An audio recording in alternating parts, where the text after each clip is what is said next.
الحمد للہ رب العالمین والصلاة والسلام علی سید المرسلین اما بعد فاعوذ باللہ من الشیطان الرجیم بسم اللہ الرحمن الرحیم. میرے ساتھ مل کر پڑھ لیں الصلاة والسلام علیک یا رسول اللہ وعلی آلک واصحابک یا حبیب اللہ. محترم سامعین السلام علیکم ورحمۃ اللہ وبرکاتہ. 28 شوال المکرم 1442 ہجری 10 جون 2021 یوم الخمیس جمعرات تھرسڈے. پارہ پہلا الف لام میم سورۃ البقرہ دوسری سورہ آیت نمبر 30. پچھلے آڈیو میں ایک محبت بھری بات آ گئی تھی تو وہی عرض کر دی میں نے قصیدہ بردہ شریف کے تعلق سے. اب جو ہمارا سلسلہ چل رہا تھا کہ فرشتوں کو کیسے پتہ چلا، اسی کے دو جوابات میں نے وہاں دیے. پہلا یہ کہ اللہ عز و جل نے انہیں بیان خود بتا دیا تھا، دوسرا یہ کہ انہوں نے لوح محفوظ پر پڑھا اس لیے ان کو پتہ چل گیا. تیسرا، فرشتوں کو خلیفہ نام رکھنے سے معلوم ہوا. کیوں خلیفہ نام رکھنے سے کیسے پتہ چل گیا؟ ارشاد ہے نا انی جاعل فی الارض خلیفہ، بس خلیفہ سے سمجھ گئے. وہ کیوں خلیفہ سے پتہ چلا؟ وہ اس لیے کہ خلافت اصلاح کا تقاضا کرتی ہے اور جن پر خلیفہ بنایا گیا ان پر قہر کا تقاضا کرتی ہے. اسی سے انہوں نے سمجھ لیا کہ وہ لوگ جن پر خلیفہ مقرر ہوگا وہ اپنی خواہشات کے مطابق کسی چیز کو نہ پا کر فساد پھیلائیں گے، خون بہائیں گے. اور خصوصاً جب خلیفہ میں جمال ہوگا اور جلال بھی، تو یقیناً جلال کے مطابق لوگوں کی غلطیوں پر گرفت بھی ہوتی ہے، تو وہ اس کے خلاف فساد پھیلانے والے اور خون بہانے والے ہوں گے. یعنی خلیفہ جو ہوتا ہے وہ اصلاح کا کام کرتا ہے. اصلاح کب ہوگی؟ جب فساد ہوگا، جب خون بہایا جائے گا. انسان میں آگ ہے، پانی ہے، سب چاروں چیزیں. تو آگ جب بھڑکتی تو یہ جو کچھ نہیں ملے گا تو یہ پھر اسے حاصل کرنے کے لیے سب کچھ کر گزرے گا. اسی لیے خلیفہ بھیجا جا رہا ہے کہ خلیفہ جو نرمی سے بھی کام لے، جلال سے بھی کام لے، جمال سے بھی کام لے. تو یعنی جب غلطی ہوگی تبھی تو اصلاح ہوگی نا. خلیفہ اصلاح کب کرے گا؟ جب کچھ ہو. تو اس وجہ سے کہ وہاں پر بغاوت ہوگی، فساد ہوگا، خون بہے گا، تو اس لیے خلیفہ ہوگا کہ وہ سب کچھ صحیح کرے، اصلاح کرے. تو انہوں نے اس نام سے سمجھ لیا کہ انہیں پتہ چلا، خلیفہ سے معلوم پڑ گیا کہ انسان خون بہائیں گے. اور پھر آگے آپ چوتھی وجہ یہ لکھتے ہیں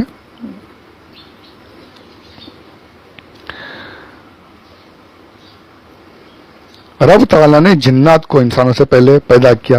دیکھا تھا نا آپ نے، میں نے پہلے بیان کیا ہے کہ جنات آئے، زمین پہ رہے، اور انہوں نے پھر حسد اور بغض کی بنا پر فساد پھیلایا. انہوں نے زمین میں مختلف قسم کے فساد پھیلائے تھے. تو اسی سے انہوں نے سمجھ لیا تھا کہ اب آنے والی نئی مخلوق کا بھی وہی حال ہوگا جو ان سے پہلے والی مخلوق یعنی جنوں کا تھا. تو انہوں نے کہا وہ تو فساد پھیلائیں گے اور خون بہائیں گے، ہے نا. یہ یہاں پر ایک لفظ ہے وَيَحْتَمِلُ أَنَّهُمْ عَرَفُوا ذَلِكَ بِقِيَاسِهِمْ حَالِ الْمَجْعُولِ. یہ پورا عبارت ہے، اس میں یہ لفظ ہے. انہوں نے یہ عبارت لکھی تفسیر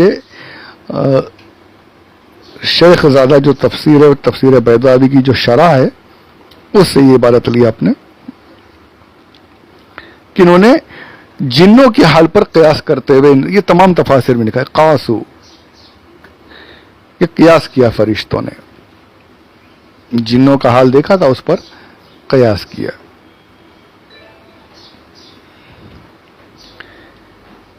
تو اس حال کو دیکھ کر انہوں نے یہ سمجھ لیا کہ جب جنہوں نے یہ کیا تو انسان جو اب دوسرے جو آئیں گے وہ بھی یہی کریں گے. اس لیے انہوں نے اللہ کی بارگاہ میں عرض کر دی کہ یا اللہ پہلے والے بھی تو یہ سب کرتے گئے, فساد کیا, خون بہایا, پھر دوسری مخلوق آئے گی یہ بھی یہی کرے گی. اس لیے انہوں نے عرض کر دیا. ایک جواب یہ بھی ہے. اس کے بعد ایک پانچواں جواب آپ اس طریقے سے دیتے ہیں کہ ایک روایت آپ نقل کرتے ہیں حضرت ابن زید رضی اللہ تعالیٰ عنہ سے مروی ہے کہ جب اللہ تعالیٰ نے آگ کو پیدا کیا تو فرشتوں کو بہت زیادہ خوف لاحق ہوا. فرشتے تو نور آگ دیکھی تو گھبرا گئے, خوف زدہ ہو گئے. یا اللہ یہ کیا چیز ہے, کیسی مخلوق ہے تیری, اتنی دہشت ناک. اللہ عز و جل نے ارشاد فرمایا, پہلے فرشتوں نے عرض کیا ربنا لما خلقت هذه النار, یا اللہ تو نے آگ بنائی کیوں, اتنی خوفناک اور دہشت ناک چیز کیوں پیدا فرمائی. اب ارشاد ہوتا ہے فقال لمن عصانی من خلقی, جو میری مخلوق میری نافرمانی کرے گی یہ آگ ان کے لیے بنائی ہے میں نے, یہ آگ میں نے ان کے لیے بنائی ہے. یہ اس وقت کی بات ہے کہ جبکہ جنات کو بھی رب تعالیٰ نے ابھی پیدا نہیں کیا تھا اور نہ ہی انسان پیدا ہوئے تھے. اس وقت صرف فرشتے ہی تھے. فرشتے یہ بھی جانتے تھے کہ ہمارے اندر تو شہوت ہے ہی نہیں, ہم گناہ کریں گے ہی نہیں, ہم سے گناہ سرزد ہوتا ہی نہیں. ہمارے اندر وہ نہ شہوت ہے, نہ ہی قوت شہویہ ہے, نہ قوت سبیعیہ ہے, نہ درندگی والی قوت ہے, نہ شہوت ہے, تو ہم گناہ کریں گے نہیں. تو یہ آگ ہمارے لیے تو ہے نہیں, کیونکہ انسان جب گناہ کرتا ہے نا, جب اس کے اندر جو آگ والی جو صفت ہے نا وہ بڑھ جاتی ہے اس کی. جب یہ آگ جب جوش مارتی ہے تبھی وہ گناہ کرتا ہے. اور درندگی کی جو صفت ہے جب وہ بڑھتی ہے تب بھی وہ گناہ کرتا ہے. یہ یہاں پر لکھا ہے جب کسی چیز میں درندوں والی قوت ہو تو وہ خون بہاتا ہے, اور چوپاؤں والی قوت ہو یعنی جانوروں والی, یعنی صرف خواہشات. جانور کیا ان کو کچھ نہیں, وہ تو اپنی بس جو چاہیے وہ حاصل ہو جائے. جانوروں کی یہ صفت ہے, وہ کچھ سوچتے نہیں, اپنا اپنا. آپ دیکھیے سامنے سامنے ایک دوسرے سے لڑتے رہتے ہیں, ایک ذرا سی چیز کھانے کے لیے بھی وہ انسانوں جیسا بانٹ کر نہیں کھانے کی عادت انہیں. درندوں والی صفت بھی ہے انسانوں میں, چوپایوں والی بھی ہے. تو جب درندوں والی آتی ہے تو خون بہاتا ہے, اور جب چوپاؤں والی جب بڑھتی ہے تو وہ فساد پھیلاتا ہے. فرشتوں میں یہ ساری صفتیں نہیں تھی. تو اب آگ دیکھ کر فرشتوں کو پتا چل گیا کہ ایسی مخلوق ہوگی جس میں یہ درندوں والی اور چار پیروں والی جانوروں والی بھی صفتیں ہوں گی, جن کی وجہ سے وہ فساد پھیلائیں گے اور خون بہائیں گے. آگ دیکھ کر انہوں نے وہ سمجھ گئے تھے اسی وقت میں. تو اب انہوں نے عرض کیا کہ یا اللہ یہ ایسے کو خلیفہ کیوں بنایا جا رہا ہے. اب اس کا چھٹا جواب آپ دیتے ہیں فرشتوں کو اس لیے پتا چل گیا تھا کہ رب تعالیٰ کی طرف سے ان کو پہلے اس کا علم دے دیا گیا تھا کہ وہ مخلوق مختلف عناصر یعنی آگ, مٹی, پانی اور ہوا سے بنے گی. تو فرشتوں نے کہا کہ ان کی جب ایک صفت ایک حالت دوسرے پر غالب ہوگی تو انہوں نے فساد ہی پھیلانا ہے, اور خصوصاً جب ان کی آگ والی قوت دوسری قوتوں پر غالب آئے گی تو وہ خون بہائیں گے. ٹھیک ہے, یہ 6 جوابات آپ نے تمام مختلف تفاسیر سے جمع کر کے یہاں پر دیے ہیں. آپ دیکھیے اپنے اندر غور کیجئے گا, 4 چیزوں سے ہم بنے ہیں, آگ, مٹی, پانی, ہوا. جب تک یہ مٹی غالب رہتی ہے نا ہم بڑے نرم رہتے ہیں, اور جب غصہ ہوتا ہے جوش, حدیث پاک میں جب غصہ ہے تو پانی سے ٹھنڈا کرو, آگ بھڑکتی ہے ہمارے اندر, وضو کر لو, پانی ڈالو, ٹھنڈے ہو جاؤ. جب آگ جوش مارتی ہے تبھی غصہ بڑھتا ہے, اور آگ کی قوت جب غالب ہو جاتی ہے تو پھر آگ تو اٹھنے والی چیز ہے, اوپر جاتی ہے. اور یہ اٹھنے والی چیز جب غالب ہو جائے تو پھر انسان میں ہی ہوں، پھر کوئی کچھ نہیں، پھر وہ غصے میں سب کچھ کرنا شروع کر دیتا ہے، لڑنا بھیڑنا، گالیاں دینا، جھگڑے کرنا، اور پھر وہ نتیجہ ہو سکتا ہے کبھی غالب آ جائے، کبھی مغلوب بھی ہو جاتا ہے۔ اگر کوئی سامنے کمزور ہے تو یہ مار کر اس کو مار توڑ کر خود غالب ہو جائے گا، اگر سامنے والا طاقتور تو غصے کی بنا پر خود مار کھا کے گھر میں بیٹھ جائے گا۔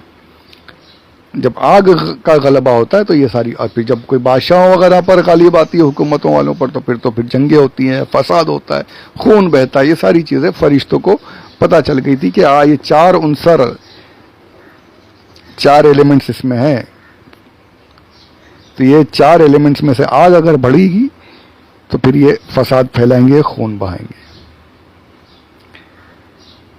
کہیں پر یہ بھی کہا گیا ہے کہ شیطان نے ان کے کان میں پھونک دیا تھا کہ یہ ایسا کریں گے، حالانکہ یہ مجھے ابھی دوسری تفاسیر میں نہیں ملا ہے کہ شیطان کا پھونکا ہوا ہے، میں نے جو تفاسیر اب تک دیکھی ان میں نہیں ملا، یہی ساری باتیں ملی ہیں۔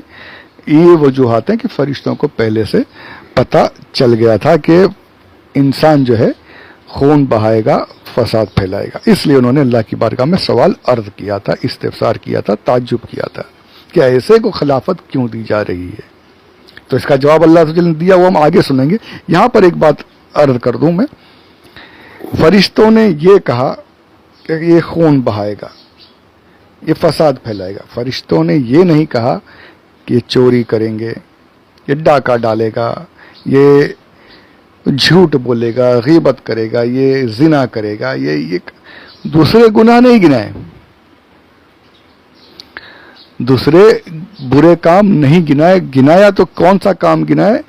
دو کام بتائے کہ یہ زمین میں فساد پھیلائیں گے، خون بہائیں گے۔ اس سے پتہ چلا کہ انسان ہونے کی حیثیت سے انسانوں کا سب سے برے کام جو انسان کر سکتا ہے تو وہ یہ دو کام ہے کہ فساد پھیلائے، زمین کو خراب کرے، اور خون بہائے، ناحق خون بہائے۔ یہ دو کام سب سے برے ہیں انسانوں میں، سب سے برے ہیں۔ دوسرے کام بھی برے ہیں، ایسا نہیں کہ سب دوسرے کام اچھے، دوسرے گناہ اچھے ہیں، جی نہیں، سب سے برے، سب سے بدترین کام اگر انسان کچھ کر سکتا ہے تو یہ دو کام، زمین کو خراب کرے۔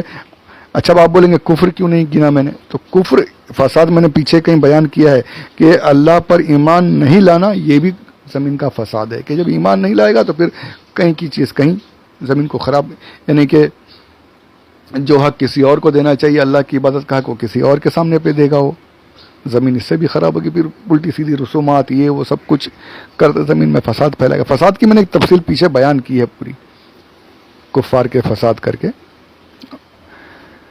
تو کفر بھی، یعنی سمجھ لیجیے سب سے بڑا فساد تو یہی ہے کہ کفر کرے، ایمان نہ لائے۔ تو زمین میں فساد پھیلانا، زمین کو خراب کرنا، اس کی فصلیں تباہ کرنا، آگ لگانا، آپس میں خون بہانا، اور پھر جب جنگیں ہوتی ہے تو بھی ظاہر بات ہے کہ اس میں عورتوں کے ساتھ زیادتی ہوتی ہے، زنا ہوتے ہیں، وہ تو بالکل سب، یعنی جنگ میں سمجھتا ہوں عورتوں کا سب سے زیادہ نقصان ہوتا ہوگا، کہ جب فوجیں گھستی ہے تو پھر وہ کچھ نہیں دیکھتی، پھر وہ کسی کے کمانڈ میں نہیں رہتی، شیطان بنے رہتے ہیں، پھر وہ کسی عورت کو نہیں سمجھتے، بالکل یہ تو عام سی بات ہے۔ یہ سارے فساد ہے زمین کے۔ تو زمین میں فساد پھیلانا بہت بری بات ہے۔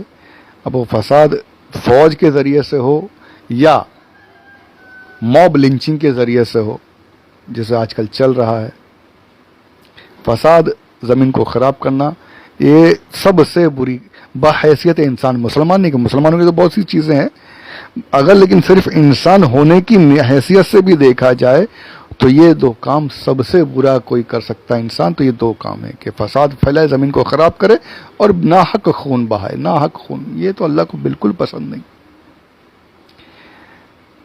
اللہ نے فرمایا، سب آئے گی تفصیل انشاءاللہ، کہ ایک جان کو بھی بغیر کسی حق کے ناحق قتل کرو گے وہ ایسا ہے کہ جیسے ساری انسانیت کو قتل کر دیا۔ یہ سب آج کل کوئی کچھ نہیں سمجھتا، ناحق خون بہایا جا رہا ہے، بے جھجک مارے جا رہے ہیں۔ اللہ رحم کرے ہمارے حال پر، جو کر رہے ہیں اللہ انہیں ہدایت عطا فرمائے، انہیں کچھ اپنا خوف عطا فرمائے، چاہے وہ کسی مذہب کے ہوں۔ کوئی مذہب ناحق خون بہانے کو کوئی مذہب جائز نہیں ٹھہراتا۔